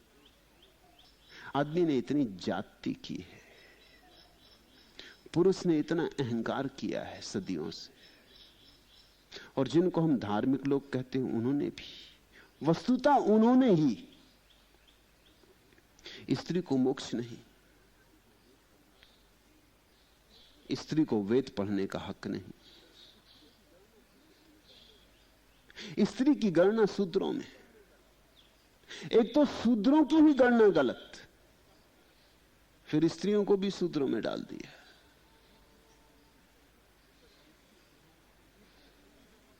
और स्त्री तुम्हारा आधा अंग है। जिस दिन तुमने स्त्री को मुक्ति का उपाय नहीं छोड़ा, उस दिन तुमने का उपाय समाप्त कर लिए, क्योंकि तुम्हारे भीतर की स्त्री का क्या होगा। तुम जिससे पैदा हुए, अकेले पुरुष से तो पैदा नहीं हुए, आधा हिस्सा तुम्हारे पिता से आया, आधा तुम्हारी मां से आया। तुम्हारे आधे अणु पिता के हैं, आधे तुम्हारी मां के। तुम्हारे भीतर 50% स्त्री मौजूद है। कहां जाओगे, उससे कहां भागोगे। किसी न किसी तरह तुम्हें अपने स्त्री और पुरुष दोनों को मुक्त करना होगा। मनुष्य जाति के गर्त में गिरने के बड़े से बड़े कारणों में एक है कि आधी मनुष्य जाति को तो धर्म का कोई अधिकार ही नहीं रहा। यहूदियों में स्त्रियां ये जाएं भी तो उनके लिए दूर ऊपर अलग छज्जा होता है, जिस पर पर्दा पड़ा होता है, वहां बैठना पड़ता। मैंने सुना जब गोल्डा मेयर इजराइल में प्रधानमंत्री थी और इंदिरा गांधी भारत में, इंदिरा इजराइल गई। इंदिरा ने देखना चाहा सिनागाग, यहूदियों का मंदिर। इजराइल के सबसे बड़े मंदिर में उन्हें ले जाया गया, और सब तो नीचे थे मंदिर में। ये दोनों स्त्रियां, प्रधानमंत्री भी हो तो क्या होता है, स्त्रियां यानी स्त्रियां, इनको सीधे मंदिर में भीतर तो ले जाया नहीं जा सकता। इंदिरा जब लौटी, दिल्ली में किसी ने पूछा कि संस्मरण इजराइल में क्या क्या देखा। उन्होंने कहा कि और तो सब ठीक देखा, एक बात अजीब देखी कि इजराइल में आम जनता तो मंदिर में सीधे प्रार्थना करती, प्रधानमंत्री ऊपर छज्जे पे प्रार्थना करते। उनको पता नहीं कि ये स्त्री की वजह से छज्जे पे बिठाया गया है, प्रधानमंत्री की वजह से नहीं।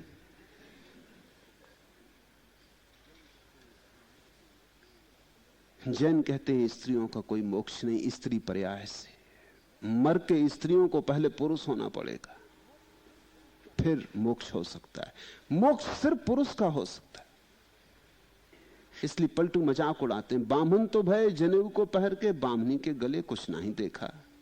आधी शूद्रन रहे घर के बीच में, तब तो इसका मतलब हुआ कि स्त्री तो शूद्र हो गई, क्योंकि वो शूद्र ही नहीं पहन सकते हैं जनेऊ, और स्त्री भी नहीं पहन सकती। आधी शूद्रन रहे घर के बीच में, करे तुम खाओ यह कौन लेखा। और वो भोजन बनाती और तुम भोजन करते हो, ये किसा कौन सा हिसाब चल रहा है? शूद्र का किया हुआ भोजन कर रहे हो और ब्राह्मण बने बैठे हो, कुछ तो शर्म खाओ। शेख की सुन्नती से मुसलमानी भाई, खतना होता मुसलमान तो शेख की तो सुन्नती हो जाती, खतना हो गया इसलिए मुसलमान हो गए। वो पूछते लेकिन सिखानी के बाबत क्या ख्याल है? इसका खतना तो हुआ नहीं, ये तो मुसलमान है नहीं, खतने के बिना तो कोई मुसलमान हो नहीं सकता, खतना तो बिल्कुल जरूरी है। आधी हिंदुअन रहे घर के बीच में, और ये जो सिखानी ये तो हिंदू हो गई क्योंकि इसका खतना कभी हुआ नहीं। आधी हिंदुअन रहे घर के बीच में, पलटू अब दुहिन के मारू मेखा। पलटू कहते हैं कि पलटू समझदार की बात तो यह है कि दोनों को समाप्त करके ऊपर उठो, स्त्री पुरुष के भेदभाव को मिटा के ऊपर उठो। तुम्हारे भीतर दोनों को समाप्त करके, पलटू अब दुहिन के मारू मेखा। जब तुम्हारे भीतर न स्त्री बचे न पुरुष बचे, जब दोनों मिल जाएं, तब तीसरे का जन्म होता है। तुरुक ले मुर्दा को कब्र में गाड़ते, हिंदू ले आग के बीच जा रहे। पूरब वे गए वे पच्छू को, दो वेकूफ हैं खाक टारे। पलटू कहते हैं कि तुरुक मुर्दा को कब्र में गाड़ते, मरे मराए को गाड़ो कि जलाओ क्या फर्क पड़ता है? मुर्दे को गाड़ा तो खाक हो जाएगा, जलाओ तो खाक हो जाएगा। इन बातों से बड़ी झंझटें खड़ी कर रहे हो, इन बातों से सोच रहे हो बड़ा धर्म का भेद हो रहा है। तुरुक ले मुर्दा को कब्र में गाड़ते, हिंदू ले आग के बीच जा रहे। पूरब वे गए हैं वे पच्छू टारे। कहते पलटू कि दोनों बेवकूफ हैं,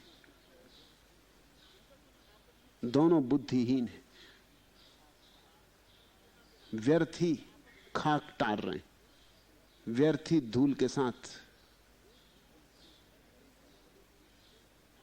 उलझे हैं, प्रपंच में पड़े।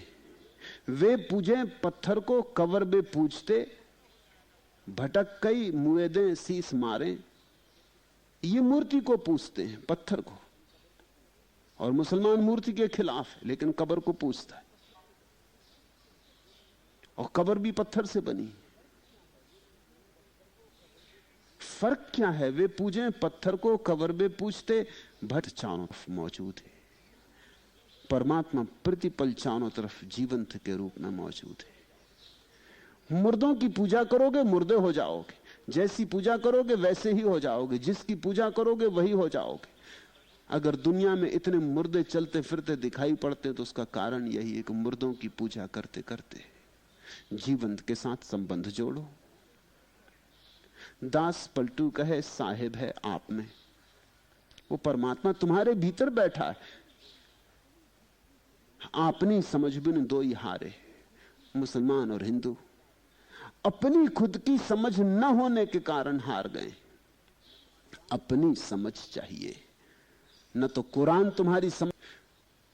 जीवन को खुली आंख से देखो, पर्दे हटाओ, संस्कारों के द्वार खोलो, अपनी समझ को जगाओ। अपनी समझ ही काम आएगी। दास पलटू कहे साहेब है आप में, आपनी समझ बिन दोनों हारे। संतन के बीच में टेढ़ रहे, मठ बांधी संसार रिझावते। और पंडित पुरोहित हैं, मुल्ला मौलवी हैं, संतों के पास जाने से डरते।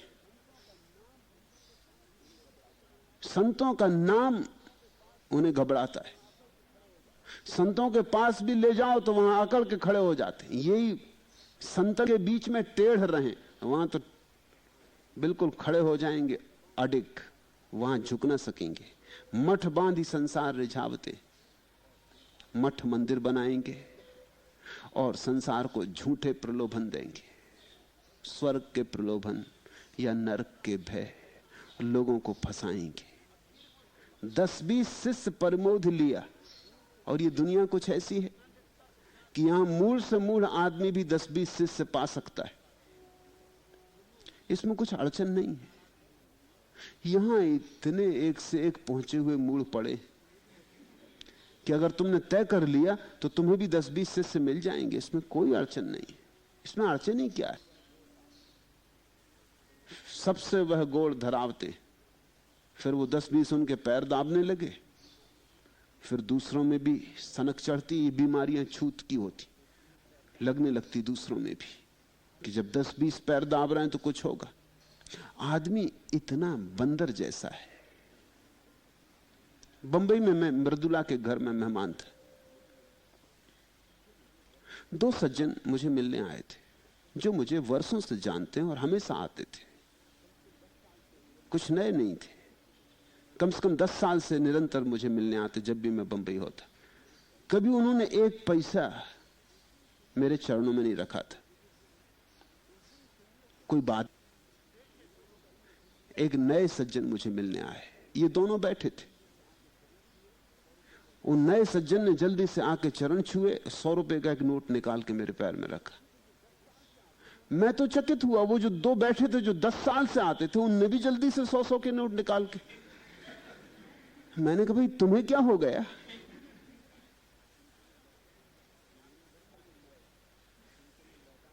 इन्होंने रखा, ये नए, इनके मैं लौटा नहीं जा रहा था, मगर ये तुम्हें क्या हो गया? छूत की बीमारियां लगती।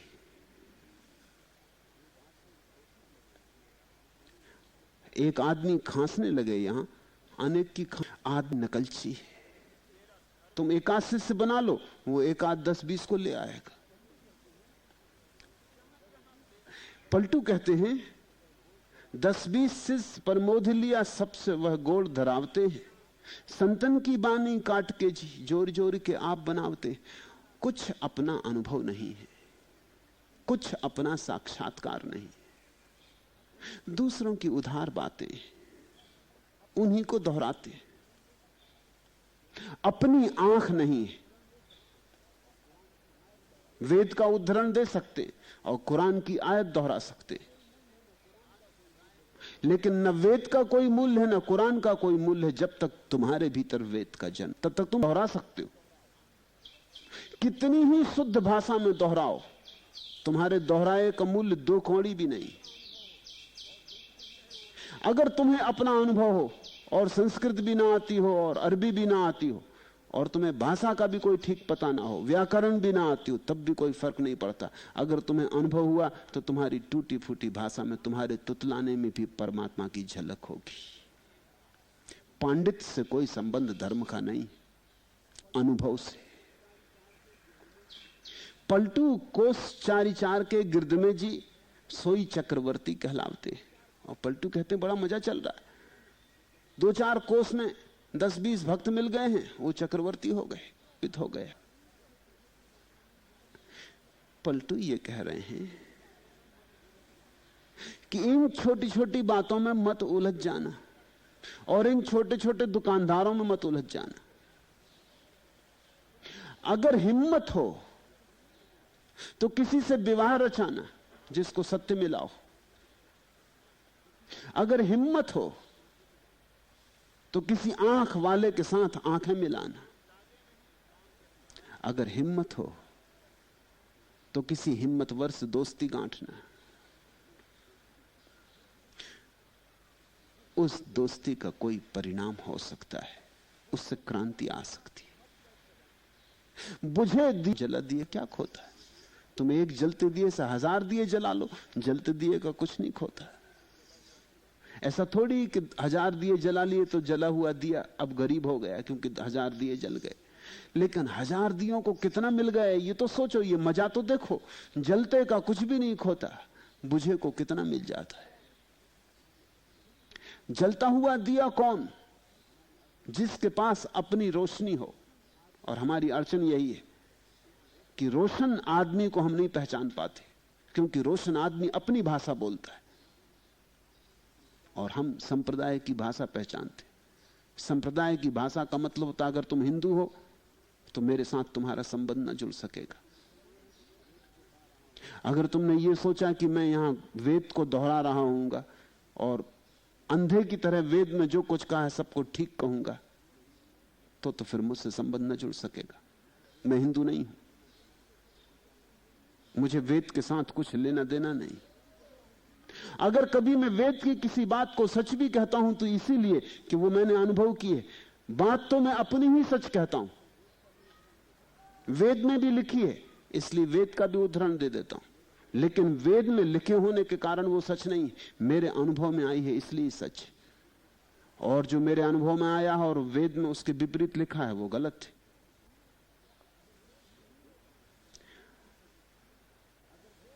वो पंडित है, वो जो सांप्रदायिक वृत्ति का आदमी है, वेद सही ही है और कोई कसौटी नहीं, वेद में है इसलिए सही है। बुद्ध ने कहा है अपने शिष्यों को कि तुम जब तक मेरी बात मत मान लेना जब तक कि तुम्हारे अनुभव में ना आ जाए। मैं लाख कहूं सुन लेना, समझ लेना, मगर मानना मत। मानना तो तभी जब तुम्हारे अनुभव में आ जाए, और जब तुम्हारे अनुभव में आ जाएगी तभी सच होगी, नहीं तो झूठ रह जाएगी। मेरा सत्य तुम उसे दोहराओगे झूठ हो जाए। लेकिन हमारी हिम्मत नहीं होती, हमारे संस्कार हैं बंधे हुए। अगर कोई मुसलमान मेरे पास आता है तो वो भीतर से अनजाने अचेतन मन से झांकता रहता है कि जो मैं कह रहा हूं वो कुरान से मेल खाता या नहीं। अगर खाता है तो ठीक, अगर मेल नहीं खाता तो गलत। कुरान तो गलत हो ही नहीं सकता। यही अड़चन है।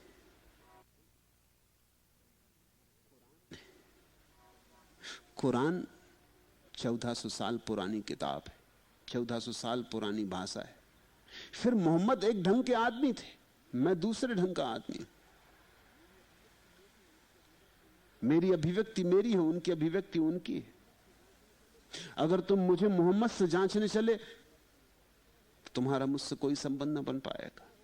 अगर तुम मोहम्मद के भी पास गए होते और मुझसे तुमने मोहम्मद को जांचा होता तो मोहम्मद से भी कोई संबंध नहीं बन सकता था। इसलिए मैं तुम्हें यह भी आगाह कर दूं कि मेरे चले जाने के बाद तुम मेरे आधार से किसी तरह के संत मौन भाव से सुनना, और जो भी तुम सुनो जल्दी विश्वास कर लेने की कोई भी जरूरत नहीं, ना अविश्वास करने की कोई जरूरत है। दोनों एक जैसे।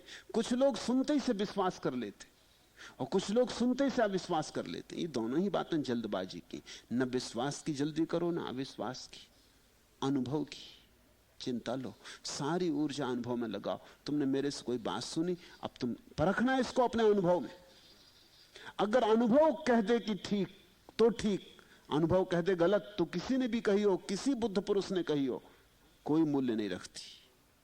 अंततः तुम्हारा अनुभव ही निर्णाम का साथ है भक्ति। ये पाखंड के खिलाफ बोले ये जरूरी है, क्योंकि पाखंड के कारण ही प्रेम खो गया। तुम्हारी पूजा मंदिरों में भटक गई है और मस्जिदों में भटक गई है, और तुम्हारा बोध शास्त्रों में उलझ गया है। इसलिए मजबूरी है पलटू दास जैसे संतों को कि उन्हें शास्त्र के खिलाफ बोलना पड़ता, पंडित के खिलाफ बोलना पड़ता, मौलवी के खिलाफ बोलना पड़ता, ब्राह्मण और सिख के खिलाफ बोलना पड़ता। उन्हें खिलाफ बोलने में कोई रस नहीं है। बोलना पड़ता इसलिए कि ये जगह हैं जहां तुम उलझ गए हो, तुम इनसे मुक्त हो सको, इसलिए ऐसा बोलना पड़ता है।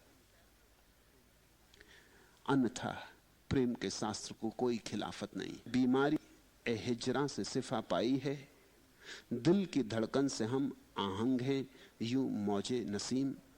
जैसे उस शोक का पैगाम वफा लाई है, जिस पे हसरत कदाए यास का होता था गुमा। अब वो दिल मरकजे सद जलवाए रानाई है, आई है मुजदाए अनवारे मरसरत लेकर। ये जो गर्दों पे स्यह मस्त घटा छाई है, रक्स करते हैं तसव्वुर में नजारे क्या क्या, दिल को क्या क्या हब से अंजुमन आराई है। भक्त तो कहता है वसंत छाया है, उसे कहां विवाद है। भक्त तो कहता है वसंत छाया है, वियोग का रोग मिट गया, आयोग का रोग समाप्त हो गया, मिलन का स्वास्थ्य घटा है। दिल की धड़कन से हम आहंग हैं यूं मौजे नसीम, और दिल धड़क रहा है आनंद से। हवाओं में बड़ी उत्फुल्लता है, जैसे उस शोक का पैगाम में वफा लाई है, उस प्यारे की खबर लेके हर हवा की लहर आ रही, जिस पे हसरत कदाई यास का होता था गुमा। अब वो दिल मरकजे सद जलवाए रानाई है। जहां सोचते थे कि कभी फूल ना खिलेंगे, उस मरुस्थल में आज फूल खिले। जहां संदेह होने लगा था कि रात कभी ना टूटेगी, वहां सुबह हुआ है, घटा छाई। और हम तो सोचते थे ये अंधेरी काली घटा है, आज ये बात नहीं, आज ये मस्त घटा है। और उल्लास और प्रकाश के पुंज की शुभ्र सूचना लेकर आई है। इस अंधेरी घटा के पार भी सूरज झांक रहा है, आई है मुजदाए अनवारे मरसरत लेकर। ये खबर लेके आई है उल्लास की, प्रकाश के पुंज की, कि सूरज पीछे है, आता ही है। ये जो गर्दों पे से मस्त घटा छाई है, रक्स करते हैं तस्वर में नजारे क्या क्या। कहां फुर्सत है प्रेमी को कि विवाद में पड़े, रक्स करते हैं तस्वर में नजारे क्या क्या, दिल को क्या क्या हव से अंजुमन आराई। यहां तो दिल में फुर्सत है, लेकिन फिर भी भक्तों को भी कुछ कठोर बातें कहनी पड़ी हैं तुम्हारे कारण, क्योंकि तुम ऐसी जगह उलझ गए हो कि अगर तुम्हें वहां से न तोड़ा जाए तो तुम ठीक जगह पहुंच ही ना सकोगे। दिल है वज्द में सरसार, बेखुदी में रक्षा है, टीस इसकी जब से जख्माए रंगेजा हैं। आज जाम में साकी आग जाए मैं भर दे, दिल गुदाजे पिन्हा की लज्जतों का ख्वाहा है। जो टूट जाता है हर खिजा की योरिस का, देख फिर गुलिस्तां में जोर से बहारा हैं। आज उलझ जाहे जस्म दिल की मदहोसी, हर अदा सितमगर की कैफियत बदामा है। आशिकी की दुनिया में दैर क्या हरम कैसा, यहां फकत मोहब्बत है कुफ्र है न ईमा है। दाद दे मुझे वाइज तुझको बातों बातों में, जिस जगह पे ले आया कुएं में फरोसा है। आशिकी की दुनिया में दैर क्या हरम कैसा, प्रेम की दुनिया में कहां कोई मंदिर है कहां कोई मस्जिद। आशिकी की दुनिया में दैर क्या हरम कैसा, यहां फकत मोहब्बत है कुफ्र है न ईमा है। न यहां कोई काफिर है और न यहां कोई मुसलमान, यहां तो सिर्फ मोहब्बत है। यहां फकत मोहब्बत। दादे मुझे वाइज तुझको बातों बातों में, जिस जगह पे ले आया कुएं में फरोसा है। संतों ने अगर कभी खंडन किया तो सिर्फ इसलिए कि तुम्हें तोड़ लें उन जगह से जो गलत है। खंडन किया तो मंडन के लिए, अगर किसी बात को गलत कहा तो सिर्फ इसलिए कि ताकि सही तुम्हें दिखाई पड़ सके। गलत को गलत की तरह देख लेने पर सही को देखने की सुविधा बनती। अन्यथा भक्तों को कोई विवाद नहीं है, कोई शास्त्रार्थ नहीं, उन्हें कोई रस नहीं। न मंदिर में कोई झगड़ा है न मस्जिद से कोई, न उन्हें फिक्र है कि तुम काफिर हो, हिंदू तो ठीक, इतना ही ख्याल रहे कि प्रेम में रहो और तुम्हारे जीवन में आनंद है, परमात्मा के प्रेम की मदहोशी है, तो बस ठीक। फिर तुम काबा जाओ कि कैलाश, कुछ अंतर नहीं पड़ता। फिर तुम कहीं भी रहो, कैसे भी रहो, किसी वेश में, किसी देश में, किसी रंग ढंग में, सब चलेगा। मगर दो बातें ख्याल कर लेना, परमात्मा के लिए प्रेम हो और परमात्मा के लिए आनंद हो, नाचता हुआ प्रेम हो, उत्फुल्ल प्रेम हो, कमल की तरह खिला हुआ प्रेम हो।